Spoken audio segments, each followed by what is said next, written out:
Hello' everyone, আহকচোন আজি মই আপোনালোকক দেখাওঁ মই এনেকৈ চেলেকি কি খাইছোনো বাৰু। হয়, মই বনাইছিলোঁ মাছৰ মাথাৰে মুড়ি ঘণ্ট। আপোনালোকে খাই ভাল পায়নে? মই হ'লে বিৰাট ভাল পাওঁ। আগতে যে গাঁৱত বিয়া বাৰু হ'লে মানুহৰ ঘৰত তেতিয়া মানে এনেকৈ মুড়ি ঘণ্ট দিছিলে, মানে এইটো মানে কম্পালচাৰী আছিলে।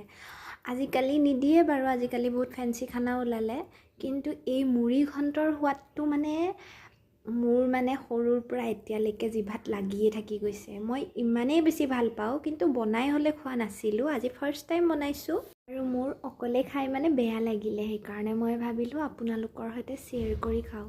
কয় বোলে শ্বেয়াৰ কৰিলে মৰমবোৰ বাঢ়ি যায়। মুড়ি ঘণ্ট বনাবলৈ সাধাৰণ যদিও খাবলৈ কিন্তু অসাধাৰণ, সঁচাকৈ দেই।